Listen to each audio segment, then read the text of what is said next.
네, 오늘은 영의 할례를 받아라, 영의 할례를 받아라 라는 제목으로 하나님 말씀 증거하도록 하겠습니다. 그리스도 수도 아테네에서 에게해 바닷가 그 길을 따라서 난 멋진 해변길을 따라서 1시간 반 정도 남서쪽으로 달려가면 두 바다를 병의 목같이 이렇게 가로지르는 얇은 육지가 나오게 됩니다. 바로 요 위치에, 목의 위치에 위치한 그 도시가 바로 고린도라는 도시입니다. 그리고 그 밑에는 지리적으로 굉장히 큰 섬같이, 사실 그 육지가 연결이 안 돼 있으면 큰 섬일 겁니다. 그 섬 맨 남단에는 우리가 잘 알고 있는 아테네와 한때 자웅을 겨루었던 스파르타가 위치하고 있습니다.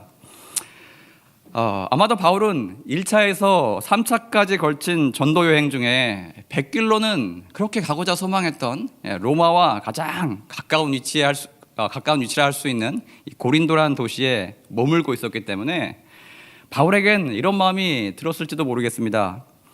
이 고린도라는 도시, 이 항구에서 배만 타면 환승도 필요 없이 바로 로마로 바로 갈 수가 있는데 내가 그렇게 가까운 위치에 있는데 갈 수가 없었습니다. 왜냐? 당시 그는 미션이 있었어요. 미션. 예루살렘에 있는 가난하고 병든 성도들에게 전달하기 위한 헌금, 그 헌금을 가지고 가야만 했습니다. 그래서 훗날을 기약할 수밖에 없었어요. 그런 사유로 로마에 있는 성도들에게 그의 간절한 마음을 담아서 이 로마서라는 편지를 써서 보내게 됩니다.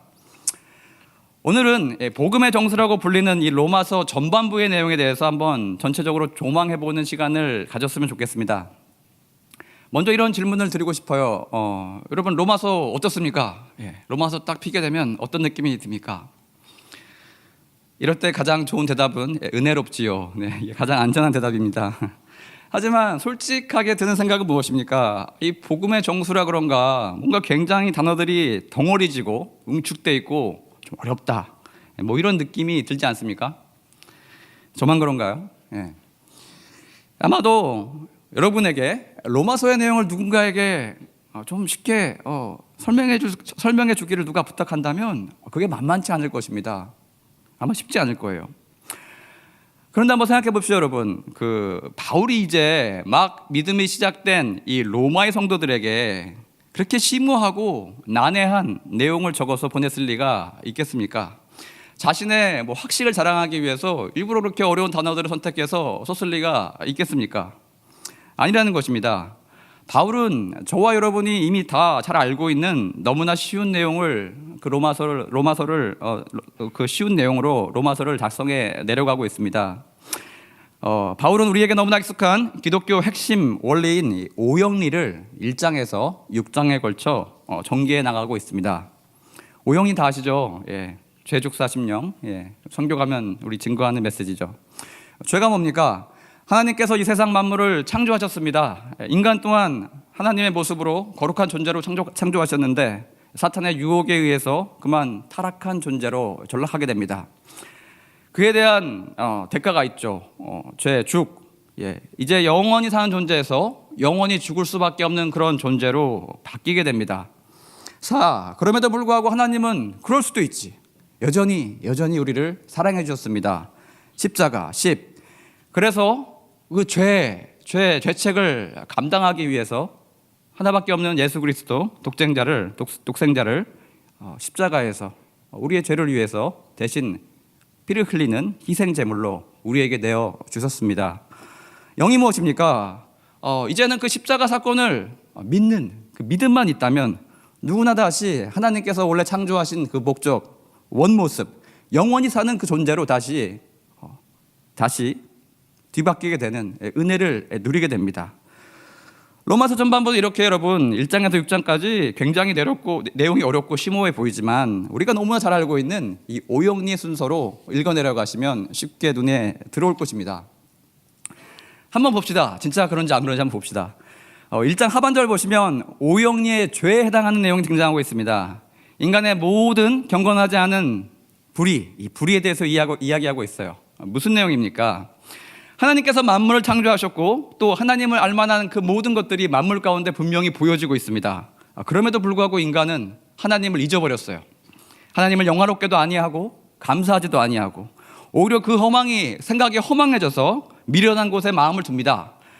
하나님께서 지으신 동물, 바다, 산, 바위 이런 것들을 보면서 감탄을 하면서 저게 신이라는 것입니다. 그 피조물을 하나님이라고 섬기는 그런 온갖 범죄에 빠져서 하나님께 합당하지 못한 그런 삶을 살아가게 됩니다. 로마서 2장에 보시면 무엇이 나옵니까? 죽음, 심판에 대한 내용이 나오고 있습니다. 이런 죄에 대해서 하나님 마지막 때 심판이 분명히 있을 것이고 우리의 죄로 인하여서 하나님의 진노 가운데 영원히 죽을 수밖에 없는 그런 존재가 되었다라고 말씀해주고 있습니다. 근데 여기 로마서 읽어 내려갈 때 가끔 헷갈리시는 게 무엇이냐? 갑자기 율법과 유대인에 대해서 이야기를 하고 있어요. 2장에 율법과 유대인에 대한 내용이 갑자기 등장하고 있습니다. 이것이 왜 나오느냐? 유대인들은 그래도 믿는 구석이 좀 있었어요. 내가 율법을 잘 지키면 하나님께 구원받지 않을까라는 그런 생각이 있었어요. 여기서 바울이 하고 싶었단 말은 무엇이냐? 유대인들 너희들 마찬가지라는 거예요. 너희가 믿는 그 율법이 구원의 방편이 결코 될 수 없다라고 그 얘기를 지금 하고 있는 것입니다. 3장 가시면 하나님의 사랑과 십자가가 동시에 등장하고 있습니다. 하나님께서 세상을 이토록 사랑하사 죄인된 저와 여러분을 위해서 하나님의 의를 나타내 주셨다. 즉 독생자 예수 그리스도를 십자가에 내어주셨다라고 하고 있습니다. 그래서 죄로 인해서 영원한 형벌에 처해질 수밖에 없던 우리가 이제는 십자가의 의, 대속의 사건을 나의 죽음으로 믿는 그 믿음을 가질 때 우리는 아무런 대가도 치르지 않았는데도 불구하고 오직 은혜로 우리가 구원을 받게 된다. 하나님 앞에 이제 의롭다 하심을 잊게 된다라는 그 은혜의 메시지를 증거하고 있습니다. 4장 보시면 또 아브라함 이야기가 등장하고 있어요. 여기서 또 아브라함 이야기는 왜 나오느냐? 이것은 방금 3장에 나왔던 오직 믿음으로만 구원받을 수 있다라는 이야기에 대한 바울의 예화라고 보시면 되겠습니다. 즉 구약을 잘 알고 있던 유대인들에게 보라는 거예요. 하나님께서 언제 아브라함을 의롭다 하셨고, 그리고 또 너희가 그렇게 율법과 마찬가지로 중요하게 생각하는 할례를 받아야 구원받는다고 하는데, 아브라함이 하나님 앞에 의롭다 하심을 받은 그때가 할례를 받기 전이었느냐 후였느냐 한번 보라는 것입니다. 아브라함이 의롭다 하심을 받은 것은 어떤 이유입니까? 다 아시다시피 아브라함은 하나님의 축복, 수많은 후손들이 있을 거다라는 그 축복을 받고 25년이라는 세월을, 기나긴 세월을 견뎌냈습니다. 육신의 소망이 다 끊어졌어요. 생리학적으로는 더 이상 자식을 낳을 수 없는 그 나이에 도달했음에도 불구하고 아브라함은 여전히 그 믿음을 버리지 않았다는 거예요. 하나님께서는 다른 그 어떤 행동보다 아브라함의 바로 이 마음을 보시고 의롭다라고 그렇게 말씀하셨다는 것입니다.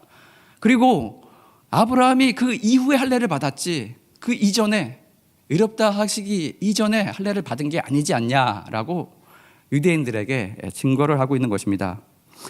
5장과 6장은 오영리 마지막 내용이죠. 영생에 관한 내용을 다루고 있습니다. 제사함을 받은 우리는 이제 죽을 운명에서 벗어났습니다. 그래서 영생을 우리가 천국을 가야만 누리는 게 아니고 이제 우리가 이 땅을 살아가는 이 동안, 살아있는 동안에도 여전히 누린다는 거예요. 왜? 우리 안에 예수 그리스도의 생명력이 있기 때문에 이 세상에 어떤 핍박과 고난이 있어도 우리는 그것을 이겨낼 수 있는 힘을 주님께서 주신다라는 내용이 등장하고 있습니다.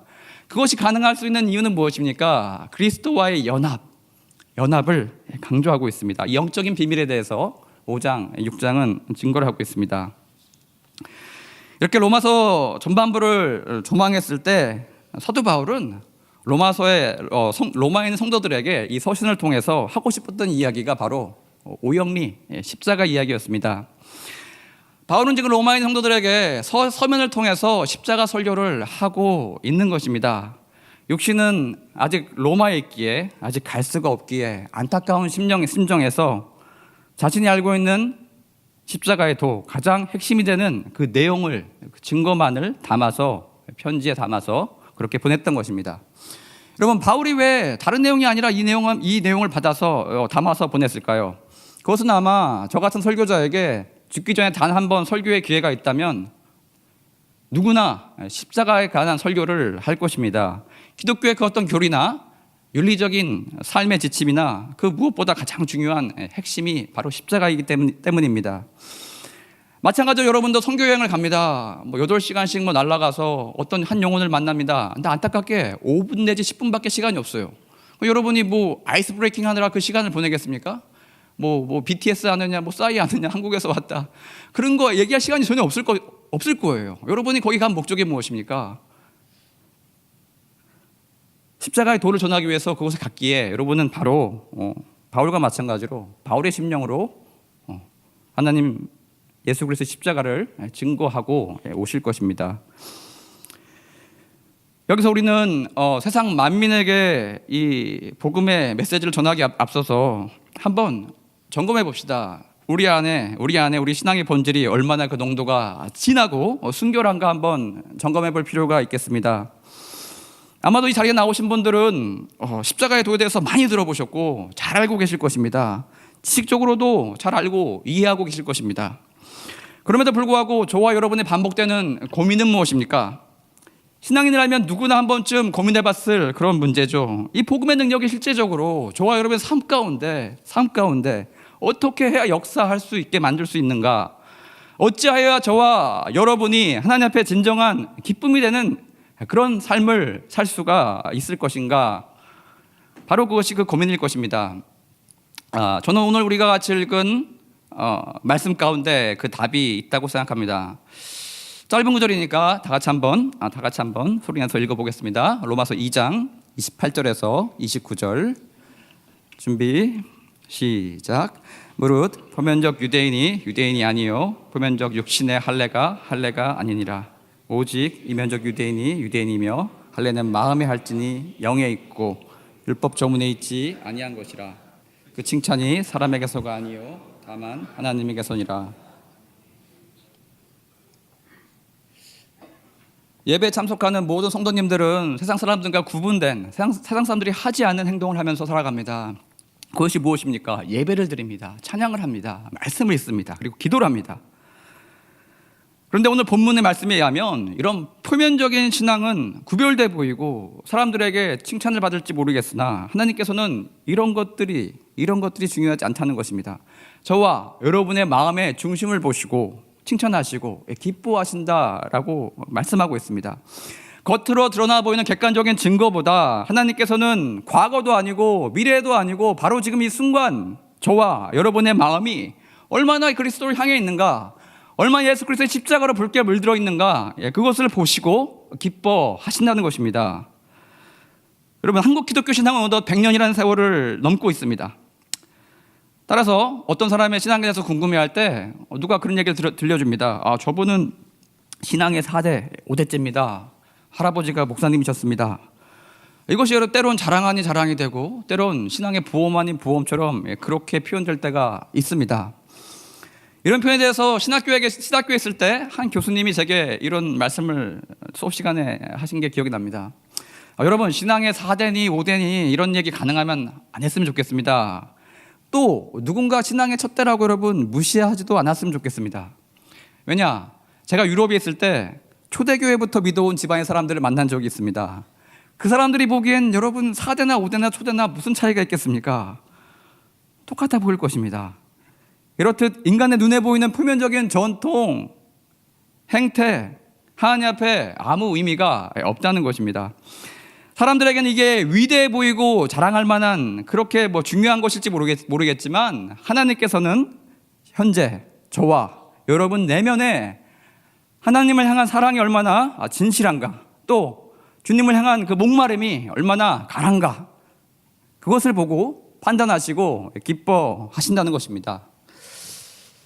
저도 언젠가 교수님이 공부하셨던 유럽에 꼭 가보고 싶습니다. 유럽에는 초대교회부터 교회사에 등장하는 어마어마한 유명한 교회들이, 건물들이 아직도 많이 남아 있습니다. 그러나 저는 제 자신과 한국 교회가 그 유럽의 교회들을 닮아가는 것을 원치는 않습니다. 장엄합니다. 웅장해요. 숨막힙니다. 굉장히 아름다운 예배당들.